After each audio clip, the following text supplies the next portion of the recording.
Comment faire pour qu'un homme pense à vous tout le temps? Qu'il soit au boulot, chez lui, il a une pensée pour vous. C'est ce que nous allons découvrir dans cette vidéo. Dis-moi, est-ce que cela t'est déjà arrivé? Tu as fait la rencontre d'une personne spéciale. Cette personne t'a marqué à jamais. Peu importe ce que tu fais, tu ne fais que penser à cette personne. Parfois, tu te surprends toi-même en train de penser à elle. Tu te poses la question, mais qu'est-ce qui m'arrive? À chaque fois, je pense à elle. Mais ce qui est marrant dans l'histoire est que la manière dont tu penses à cette personne, c'est comme ça cette personne aussi pense à toi. Eh bien, aujourd'hui, je vais vous partager 5 façons d'être, la manière dont tu dois te comporter pour te mettre en avant, sans jouer un rôle, sans devenir quelqu'un d'autre, mais être une personne authentique, afin de dominer la pensée de l'homme pour que la plupart du temps, il pense à toi. Si tu es nouveau ici, je suis Alassane Koni, coach de vie, spécialisé dans les relations de couple. J'accompagne les hommes et les femmes à se bâtir une relation de couple solide et épanouissante.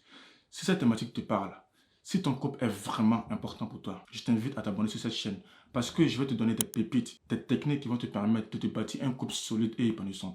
Surtout, n'oublie pas, mets un pouce bleu, c'est pour m'encourager. N'oublie pas aussi, active la notification pour être informé des nouvelles vidéos qui vont apparaître sur cette chaîne. La première chose à faire pour qu'il pense à vous tout le temps, c'est d'être vous-même, sans jouer un rôle. Soyez vous-même, montrez votre lumière lors de votre interaction avec un homme. Il y a tellement de femmes qui sont incroyables, qui sont intelligentes, qui sont brillantes. Parfois, quand ces femmes-là rencontrent une personne qui a un statut plus élevé qu'elles, elles sont intimidées. Du coup, elles commencent à jouer un rôle. Elles ne montrent pas leur vrai visage. Sauf que le naturel revient toujours au galop. Si tu montres qui tu es vraiment, tu donnes l'opportunité à l'autre de connaître la femme que tu es, la femme intelligente, remplie d'amour que tu es. Et il y a quelque chose d'attirant que je vois chez les personnes qui sont eux-mêmes, est qu'ils s'en foutent complètement du regard des autres et du statut de l'autre. Ces personnes-là dégagent de la sérénité, de la liberté d'expression, de la liberté de vivre. On a envie d'être à la compagnie de ces personnes-là. Il y a une chose que tout humain cherche à s'en défaire, c'est le regard des autres. Mais quand tu montres ta vraie nature, tu montres qui tu es au fond de toi, forcément tu vas attirer des personnes qui sont dans la même énergie que toi. Par moment, tu vas faire fuir les personnes qui ne sont pas dans la même énergie que toi. Et c'est ok. Alors répète après moi. Je préfère vivre une vie où je trouve mon épanouissement que de vivre une vie pour faire semblant à plaire aux autres. Je vais te donner un exemple d'une personne que j'ai accompagnée pour trouver l'amour. Au début, quand nous avons commencé l'accompagnement, elle me disait, sachant que j'ai un bon statut, une vie remplie. Quand je rencontre un homme, certains sont intimidés par mon statut. Du coup, le sujet de notre discussion reste que sur mon statut. Il n'y a pas de discussion profonde. Il est très difficile pour moi de trouver l'amour. Alors je lui ai dit, si une personne est intimidée parce que tu es banquier, je pense que cette personne n'est pas faite pour toi. Parce que l'homme qu'il te faut peut te tenir le coup. Il va s'intéresser à toi et non à ton statut. Alors mesdames, messieurs, ne vous sous-estimez jamais. Ne vous négligez jamais. Vous êtes aussi brillant et rempli de lumière pour donner un sens à votre vie. Aujourd'hui, à l'heure actuelle, cette femme a rencontré l'amour, a trouvé la personne qu'il lui faut. Et elle est très heureuse. Donc faites briller la lumière qui est en vous. Apportez de la grandeur dans une relation. Vous allez attirer celui qu'il vous faut vraiment. Alors si tu te sens délaissée, incomprise, négligée dans ton couple, j'ai créé un accompagnement qui va te permettre de bâtir un couple solide et épanouissant. Surtout à créer une connexion profonde et durable dans ton couple. Le lien se trouve dans la description. Tu as juste à aller dans la description et cliquer sur le lien et remplir les informations. Tu vas recevoir différentes vidéos qui vont te permettre de te bâtir un couple solide et épanouissant.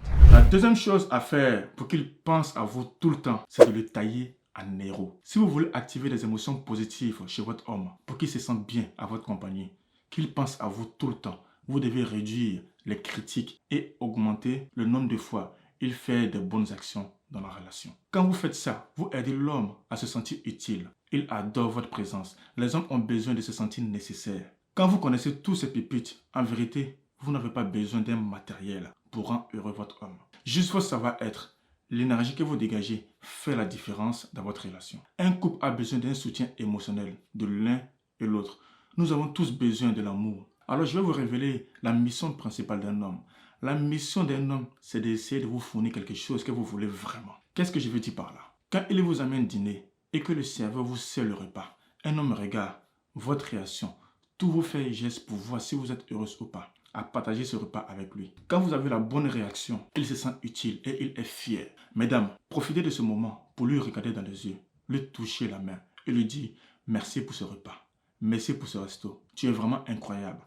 En faisant cette action, ça change la donne. Quand il se sent heureux, il a donné ce que vous voulez. Alors mesdames, quand il t'invite à dîner, après le dîner, dis-lui merci pour le repas. Dites-lui c'était incroyable, j'ai vraiment apprécié, c'était parfait. L'erreur que nous faisons tous, je l'ai commis aussi, est que nous ne faisons plus d'efforts lorsque notre relation prend des années et des années. Nous arrêtons de mettre les actions que nous faisons au début de la relation. Comprenez une chose, la séduction doit toujours continuer. Pour donner la flamme dans une relation, il faut toujours séduire. Alors n'hésitez pas à dire merci à votre conjoint. Invitez-la. Soyez séduisant. Quand votre homme vous rend service ou votre femme vous rend service, dites-lui merci. Ayez de la reconnaissance pour votre partenaire. Soutenez-les. Vous allez voir que vous serez toujours dans la pensée de votre homme. Croyez-moi. La troisième chose à mettre en place, c'est de lui donner envie d'en vouloir plus. C'est tellement facile au début de la relation de mettre cela en place. Lorsque vous êtes tous les deux fous l'un envers l'autre et que vous en faites trop au début de la relation, vous devez faire très attention, car c'est à partir de ces moments-là que vous parlez tous les deux des heures et des heures au téléphone. Personne ne veut raccrocher. Quand vous vous voyez au rendez-vous, personne ne veut laisser l'autre à rentrer chez lui. Vous ne voulez pas que ce rendez-vous se termine. Les hormones de plaisir sont au rendez-vous. La dopamine, la sérotonine, tout est très élevé. Et c'est top au début. Mais le risque avec ce genre d'attitude est que, avec le temps, vous serez rassasiés tous les deux. Donc les actions que vous faisiez au début de la relation vont commencer à baisser. Parfois l'autre pense, j'ai envie de l'appeler. Mais l'autre se dit, si je l'appelle, mais nous allons rester longtemps au téléphone. Donc la pulsion et l'envie qu'il y avait au début baisse. Du coup, vous êtes rassasié. Vous devez couper la connexion ou la conversation de manière prématurée pour lui. Lui donner envie d'en vouloir plus. Du coup, ce que vous allez faire, c'est de montrer à l'autre que vous aussi, vous avez une vie remplie, que vous avez un travail, vous avez des amis, de la famille,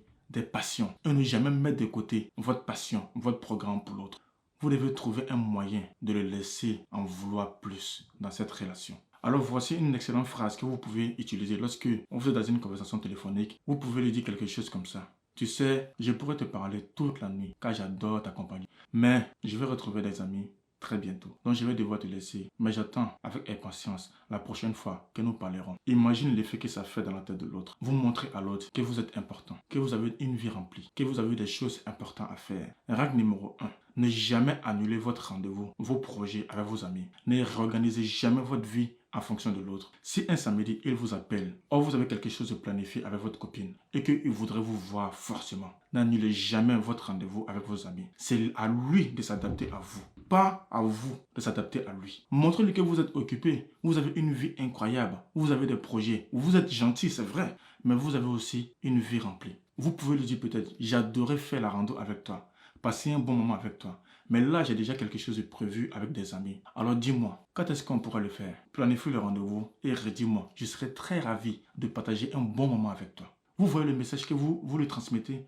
Vous le transmettez poliment, intelligemment, que vous avez une vie remplie et que s'il voulait vous voir, c'était à lui d'organiser au préalable afin que vous vous voyiez rapidement. Mais si vous avez organisé quelque chose, n'annulez jamais. La quatrième chose à mettre en place, c'est de choisir de voir la beauté du monde. Quand on réfléchit bien, on veut tous être entourés des personnes qui nous aiment, qui nous poussent vers le haut, qui nous aident à aller mieux. À un moment donné dans notre vie, nous avons célébré des victoires dans notre vie. Et nous avons aussi eu des coups durs dans la vie. Il y a des choses que nous ne maîtrisons pas, il y a des choses que nous maîtrisons. Je te donne un exemple.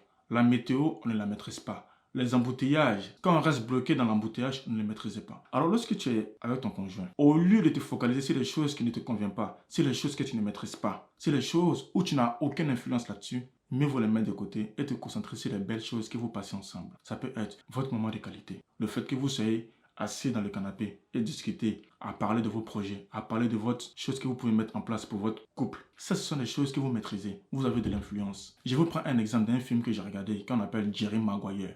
Il y a une scène où Jerry parlait à Dorothée. Lors de leur rencontre, Jerry a commencé à rencontrer les choses qui n'allaient pas dans sa vie. Tous ces bagages émotionnels, il a mis sur la table. À un moment donné, Dorothée lui a dit, s'il te plaît, est-ce que nous pouvons arrêter de parler des choses qui nous rendent tristes, mais plutôt de parler de la rencontre, des choses agréables. Dès lors que vous changez l'histoire, vous changez la donne dans la relation. Vous voyez la beauté du monde dans votre vie.